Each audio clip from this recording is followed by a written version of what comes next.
Kita bermohon pada Allah semoga di hari ini kita diberkahi oleh Allah Subhanahu wa taala. Siap jadi penghuni surga? Tidak cukup dengan amin ya. Masuk surga tidak cukup dengan amin, tapi harus disiapkan dengan amal saleh. Karena itu di episode kali ini kita akan belajar tentang satu amalan penghuni surga yang biasa dikerjakan khususnya di waktu-waktu Ramadan. Apakah amalan itu? Kita akan bahas di episode kali ini dan tidak banyak orang mengetahui amalan yang dimaksudkan. Ya, kita akan ambil Quran surah ke-51 ayat 18. Quran surah ke-51 ayat 18 paling kanan pertengahan. Ini nanti korelasinya dimulai dari ayat ke-15-nya ya sampai bertemu di ayat 18. Kemudian jaminan Allahnya lagi ada di Quran sebelumnya surah ketiga ayat ke-17. Nanti korelasi ayat ini terkait juga dengan ayat 15-nya. Ini sangat menarik sampai ke-16 sampai dengan 17-nya.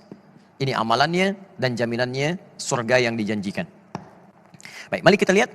Masih ingat di pertemuan yang lalu saya menerangkan tentang satu waktu menjelang kepada fajar. Disebut apa waktunya? Sahar. Ya. Waktunya disebut dengan sahar. Amalannya disebut dengan sahur.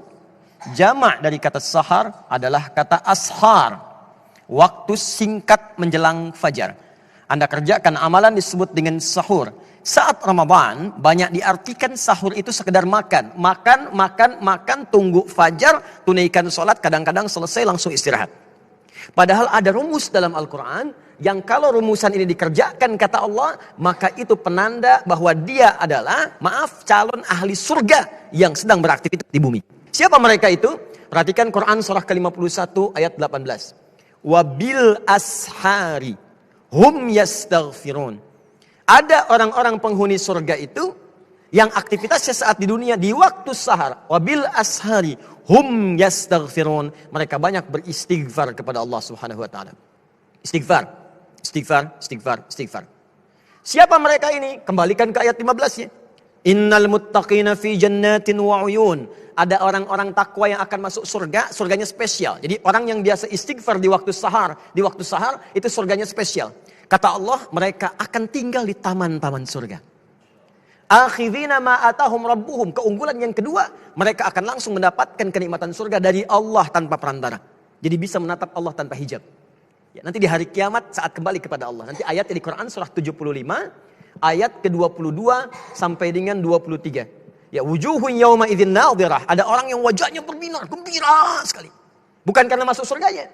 Ya, bukan karena surganya. Ila rabbiha nadhirah, karena bisa menatap Allah langsung tanpa hijab seketika. Siapa di antara mereka itu? Inilah yang saat di dunia punya kebiasaan istighfar di waktu sahar.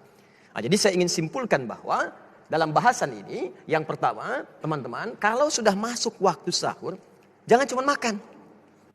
Makan, selesai. 10 menit, 20 menit, begitu selesai. Duduklah Anda di ruang tengah. Datang bersama keluarga. Lalu istighfar kepada Allah Subhanahu wa ta'ala. Astagfirullah. Ya Allah, saya minta ampun ya Allah. Saya minta ampun ya Allah. Jika Anda bisa kerjakan itu, maka hadisnya hadis qudsi. Diriwayatkan oleh 30 orang sahabat senior, jalur pertamanya. Ya, Nabi mengatakan, Allah berfirman, kalau sudah datang akhir-akhir malam itu menjelang fajar, maka Allah kemudian turun ke langit dunia dan menyampaikan kepada hamba-hambanya. Perhatikan kalimatnya. Ya ibadi, siapa yang di antara hambaku? Hambaku. Siapa yang minta, aku kabulkan. Siapa yang berdoa, aku jawab. Wa man istaghfara liya, dan siapa yang istighfar kepadaku, ghafartu lahu, maka aku ampuni semua dosa-dosanya. Kata para ulama, jika seorang sudah diampuni dosanya, maka semua yang dimintakan akan langsung dikabulkan oleh Allah tanpa harus minta lagi. Maka para ulama mengatakan pilih yang ketiga untuk istighfar, maka semua akan Allah cukupkan dalam kehidupan kita. Karena itulah orang istighfar disebut lagi di Quran surah ketiga ayat ke-17. Orang-orang penghuni surga dengan 4 golongan lain. As-sabirina, was-sadiqina, wal-qanitina, wal-munfiqina, wal-mustaghfirina bil ashar. Kata Allah, ada 5 golongan yang dapat anugerah di surga dengan dapat keriduan Allah yang paling besar.